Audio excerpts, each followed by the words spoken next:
sahabat ESO Property, jumpa lagi dengan saya Elsa di YouTube channel ESO Property di acara EP Podcast. Nah, gimana? Kali ini bintang tamunya siapa ini Pak Peter? Iya, kali ini EP Podcast kedatangan bintang tamu dari Bank Nasional yang terkemuka. Oh ya. Yes. Ini adalah cewek-cewek cantik. Wow. Kita dan Oli. Ya. Halo, sahabat ESO Property.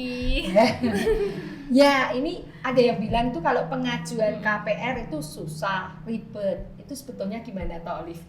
Sebenarnya kalau memang sudah tahu trik-triknya, itu pengajuan KPR nggak ribet dan nggak susah. Cuman memang kita harus tahu sih apa aja yang memang dibutuhkan oleh bank gitu. Berarti kalau orang ngomong mengajukan KPR susah itu karena belum tahu caranya. Belum tahu caranya. Iya, gitu. Nah, itu sebetulnya apa sih yang harus dipersiapkan Supaya gitu ya? jadi mudah tuh tadi. Betul. Yang pertama basicnya dulu sih, maksudnya nasabah harus menghitung secara finansial mereka. Karena kan untuk pengajuan KPR ada biaya-biaya yang mungkin timbul, seperti yang pertama DP. Dan kedua biaya-biaya KPR itu sendiri. DP-nya dulu ini, DP-nya itu berapa toh? DP kita bisa minimal 5%. Oh, Seperti 5%. itu. Bisa, Iya, cuma bisa minimal 5%, 5%. betul. Iya, minimal 5%, tapi ada TNC-nya. Nah, itu mungkin nanti bisa ditanyakan lebih lanjut. Syarat dan seperti itu. ketentuan perilaku ya. dan ketentuannya. Sekarang kecil ya DP. Setahu saya tuh dulu orang kalau mau DP rumah tuh harus 30. 20, 30. Iya, Sekarang sekarang 5%. dipermudah dengan minimal 5% aja Oke, sip. gitu. Terus yang kedua itu biaya-biaya KPR sendiri, karena kan KPR juga akan timbul biaya-biaya. Itu kalau biaya yang pada umumnya itu ada provisi, asuransi jiwa, asuransi kebakaran, dan biaya notaris seperti itu. Berarti itu yang sudah disiapkan. Iya, harus siapkan dari pertama. Kadang kalau semisal orang awam dia kaget dengan biaya-biaya yang mungkin timbul seperti itu. Karena yang disiapkan biasanya cuma DP. Ya, DP Tahunan sama pajak DP, biasanya ya. kalau PATB. Iya. Nah, itu Padahal tapi karena masih ada lain. beberapa. jadi kalau nggak lewat KPR kan BPATB Betul, itu biaya yang DP notaris. aja. Nah, ini karena ada KPR ada biaya-biaya yang Iya, harus yang dipersiapkan harus dipersiapkan. tambahannya. Betul. Oke. Nah, Ini terus kalau untuk Dita ini kita mau tanya pengajuan KPR itu minimal tuh gajinya berapa? Minimalnya sebenarnya kalau untuk bank itu beda-beda. Nah, cuman kalau di CIMB sendiri itu minimum income-nya itu 5 juta. Oke. 5 juta. 5 juta. ya. Kalau Oke. UMR kan belum nyampe 5 juta nih di Iya, Semarang. Semarang nggak nyampe 5 juta. Berarti Belum bisa tuh. gimana itu? Tetap bisa. Bisa ya? Bener, bisa diakalin. Bisa deh. Kita UMR. Asalkan. Jadi kalau yang masih UMR itu pertama bisa nyari sumber income lain. Oke. Jadi misalnya karyawan bisa cari sumber income lain lewat usaha. Oh, jadi Bisnis punya online bisnis lain ya? Punya bisnis Iya. lain. Oke. Yang kedua bisa dengan cari pasangan. Apa pengajuan KPR cari pasangan dulu. Oh, maksudnya kalau udah ada pasangan bisa join gitu ya? Bisa Income join jadi- income. oke. Jadi pasangan UMR begitu digabungkan udah 5 juta. Oh. Betul kok Peter? Berarti kita bisa. Join income gitu. Oke. Nah, terus kita atau Olive nih mau jawab pertanyaan saya. Nah, kalau ngajuin KPR itu kira-kira prosesnya berapa lama sih itu lamanya? Nggak lama. Kalau Nggak dari lama. dokumen lengkap, benar-benar dokumen lengkap itu kalau karyawan 5 hari kerja. Kalau 5 5 hari hari kerja kerja dari sudah. dokumen lengkap sudah Oh, ada dari keputusannya. dokumen Iya. Dokumen lengkap itu Lah, itu maksudnya apa? aja? Nah. Dokumennya. Nah ini kalau karyawan itu dokumennya pasti yang mandatori kan KTP, KK, NPWP. Kalau sudah menikah ya akta nikah dan juga surat keterangan kerja, slip gaji dan rekening koran. Itu kalau karyawan. Jadi itu harus benar-benar lengkap dulu lah kita hitungnya dari dokumen lengkap itu dari itu semua. Kalau pengusaha dokumen mandatorinya sama. Dan tambahannya itu ada izin usaha, ada rekening, dan ada laporan keuangan atau laporan penjualan jika diperlukan. Gitu. Cash flow-nya itu Iya, ya. betul. Nah, kalau untuk pengusaha tadi berapa lama berarti dari dokumen lengkapnya itu? 7 sampai 10 hari kerja memang kita butuh. Memang lebih lama Iya, ya, karena lebih untuk lama. Karena evaluasi. untuk ngitung dari rekening rekeningnya. Kalau karyawan kan mudah tuh, Karyawan tinggal ngasih gaji ya. Iya, tinggal lihat Tinggal aja. lihat aja. Tinggal lihat aja. Ini harus ngitung omsetnya dulu. Betul, kalau pengusaha kita butuh waktu untuk ngitung omset dulu, seperti itu. Lah kadang tuh ada pengusaha misalnya toko gitu ya, toko kadang pembukuannya itu kan nggak rapi, pokoknya terima uang masuk terus keluar lagi buat belanja, masuk lagi itu gimana? Beda kalau dengan PT kan ini Ada kan pembukuan yang rapi gitu ya, tapi kalau kita usahanya toko gitu bisa nggak? Sebenarnya bisa sih dengan data pendukung. Kalau misalkan kayak toko gitu ya, misalkan toko kelontong, itu kan memang mereka pembayarannya kebanyakan cash. Yes, ya. Nah, tapi ada beberapa toko kelontong tuh yang ada struk. Nota. Dari struk nota kita bisa pakai itu. Bisa dipakai ya itu. Bisa. Bisa kita bisa. kalau sampai misalnya usahanya kadang kan juga ada nih misalnya jualan di luar misalnya kan nggak ada stoknya nggak ada itu gimana solusinya adakah solusi? Ada yang rajin untuk ke bank, untuk store tunai. Oh, oke. Jadi biasanya dapat dari tunai dikumpulin, nanti tiap 3 hari sekali, tiap 5 hari sekali ke bank untuk store tunai. Biasanya kita juga bisa pakai itu juga. Itu masih bisa dievaluasi Iya, ya, bisa. kecuali kalau disimpan bantal ya. Udah struk nggak ada, udah nggak pernah ke bank. Lah itu yang kita repot. yang susah ya. bingung buat ngevaluasinya sih, buat tahu Hmm. omsetnya Oke. berapa. Betul itu. Sebetulnya enak mana toh KPR DP-nya kecil dengan DP-nya besar itu tuh gimana? Tergantung sih dengan kebutuhannya. Kalau saran saya sebagai orang KPR itu kalau emang punya uang yang nganggur itu mendingan lebih baik ya DP-nya yang besar dengan tenor yang singkat karena kan untuk bayar bunganya kan lebih sedikit seperti itu. Tapi kalau memang biasanya kalau karyawan masih punya DP tanggungannya kecil, DP kecil atau punya tanggungan lain Tapi ya, sudah pengen punya rumah. sudah punya rumah mungkin bisa disesuaikan juga dengan DP dan tenornya seperti itu. Oke. Terus kalau saya nih mau beli rumah gitu ya, lebih menguntungkan mana sih lewat KPR atau kalau saya punya duit cash, saya langsung aja beli cash gitu.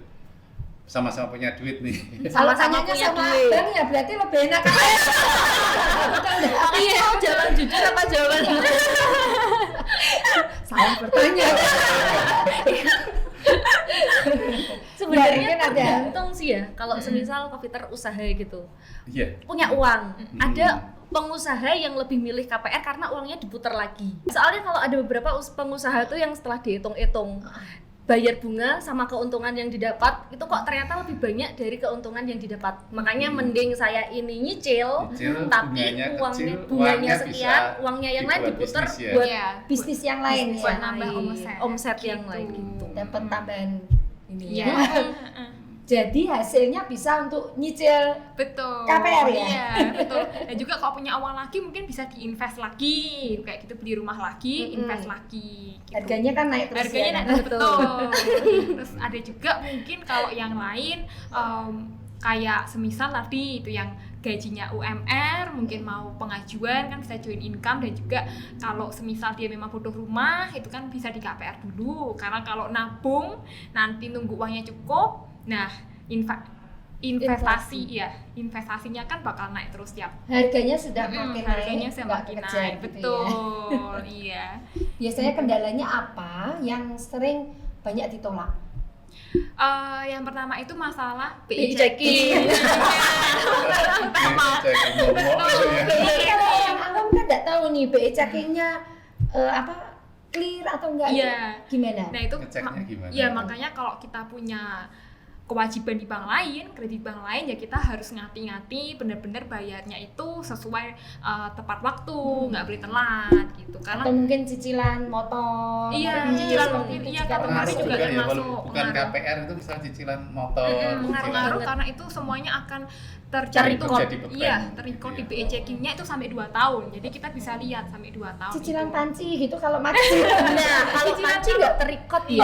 Kecuali kalau cicilan pancinya mungkin lewat marketplace apa gitu. itu bisa baru kelihatan. Kalau lewat marketplace ada yang pay later itu bisa masuk juga ke BI Jadi checking. 2 tahun itu terrecord. Terrecord Terrecord terus semua. betul seperti itu.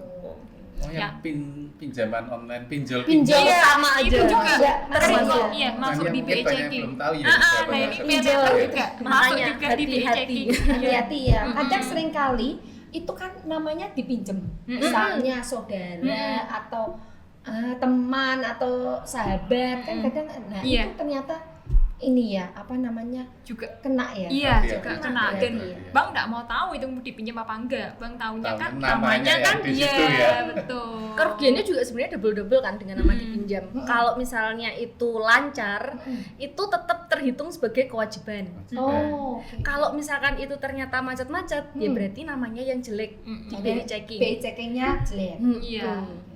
Yang tadi menarik ini, maksudnya terhitung di kemampuan itu boleh dijelaskan supaya sahabat SM Property lebih paham nih.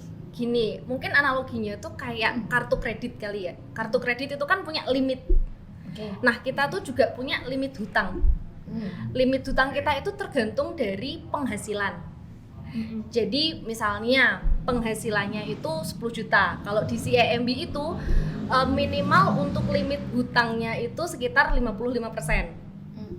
Jadi kalau punya penghasilan 10 juta, berarti untuk hutangnya maksimal 5,5 Iya. juta.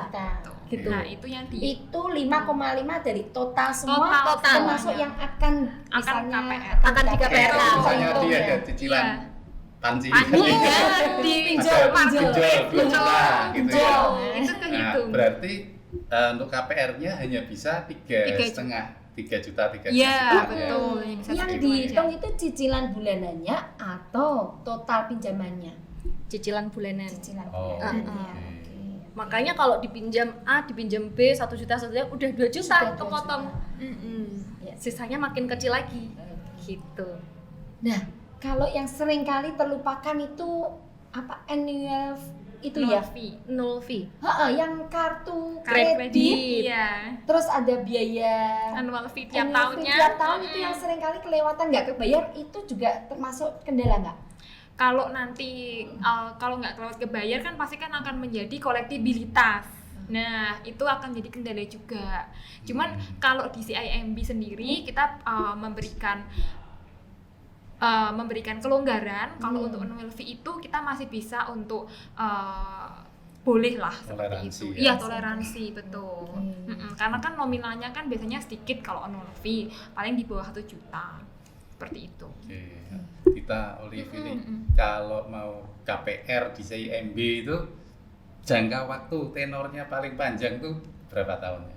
Sebenarnya sih paling panjang kita bisa 25 tahun. Wah, 25 tahun. Iya. Wah, Makanya yang asik ya. milenial gini itu masih bisa kan sampai tenor panjang. Lah kalau saya ini milenial juga. Milenial pada zamannya kan. Milenial 25 tahun yang lalu. ketahuan usianya. Iya. Oke, saya kolonial deh, kolonial. Kolonial kayak saya umur gocap ini ya. Bisa enggak? Maksimalnya sampai berapa tahun gitu? Itu sebenarnya tergantung dari profil nasabah. Ada karyawan, ada Profil kayak pengusaha. saya ini. Ini berarti masuknya pengusaha ya kalau. Kalau pengusaha itu bisa sampai usia 70 tahun.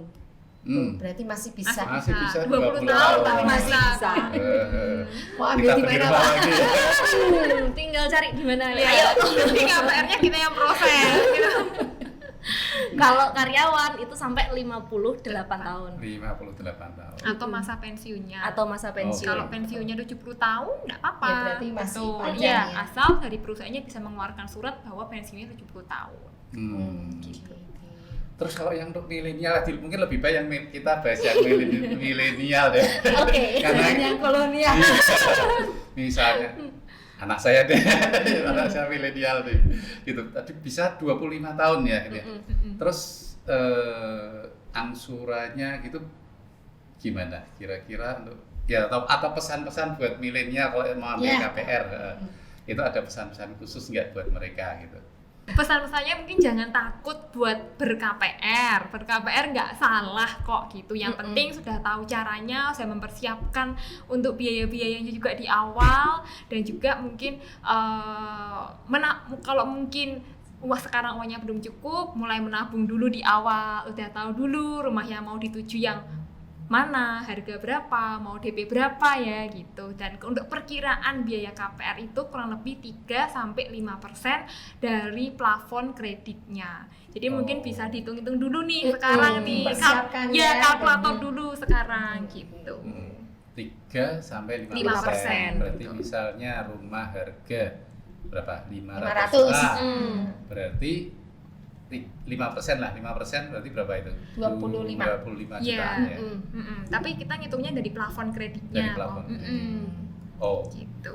berarti tadi misalnya 500, 500. DP DP 200 misalnya, plafon Ya. kreditnya 300, ya berarti 5% dari 300. 300. Oke. Itu kurang lebih segitu. Ada lagi Tita yang mau disampaikan untuk sahabat SC Property? Tips-tipsnya ya, Ya. sebenarnya sama sih. Kebanyakan itu kendalanya kan di finansial. Jadi pengen beli rumah tapi ternyata belum siap DP-nya, belum siap biayanya. Jadi itu yang susah. Makanya untuk awal tuh dipersiapkan dulu untuk finansialnya. Kemudian yang tadi mengenai BI checking juga mulai sekarang diperhatikan. Ya. Yang kartu kreditnya dipinjemin ke temennya, saudaranya mulai sekarang diambilin dulu. Pinjol Diselesaikan gitu. Gitu sih. Oke, Lebih ke jadi situ. kesimpulannya itu sahabat SC Property, ternyata KPR itu enggak susah dan enggak ribet, betul ya? Betul. Betul. Nah, syarat-syarat yang tadi sudah dibagikan sama cewek-cewek cantik di sini. Oh, iya.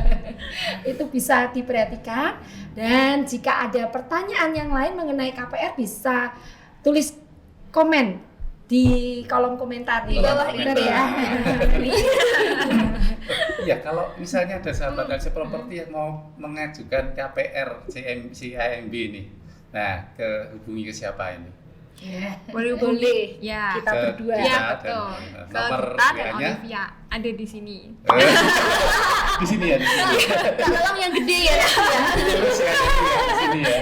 Jangan lupa SC Property ya. Oh iya, kalau mau cari rumah pasti hubungnya Ci Elsa dong. Iya, Ci Elsa udah tahu nih. Jaminan-jaminan yang kira-kira diterima sama bank mana? Iya, iya. Saya juga sudah bahas tips yang beberapa waktu yang lalu itu. Berarti Oh, harus dilihat oke. lagi ke YouTube sebelumnya YouTube ya. sebelumnya ya. Oke, terima kasih buat sahabat SC Property yang sudah menyaksikan tayangan ini dari awal sampai akhirnya, dan terima kasih juga buat narasumber kita Thank you, dan Ci. Tita. Thank you, Terima kasih ya. Nanti boleh kapan-kapan lagi sesi kedua. Sudah kita lanjut mungkin ya. lebih fokus ya, misalnya Lebih detail Kan lagi. ada ya. banyak ya, Ini banyak kan baru pilihan keluar. ya. Ini banyak kulitnya. Baru Kulitnya keluar. aja, Nah, tapi masih banyak lagi program-programnya Iya, yang betul. menarik ya. Oke, nanti kita akan lanjut bikin Kita yang sketch lain. juga. Oke, ikuti terus info terbaru dari EP Podcast, dan jangan lupa like, subscribe, komen jika ada pertanyaan, nyalakan loncengnya untuk mendapatkan info lebih lanjut yang terbaru dari EP Podcast. Oke, sampai jumpa. Thank you. Sampai jumpa.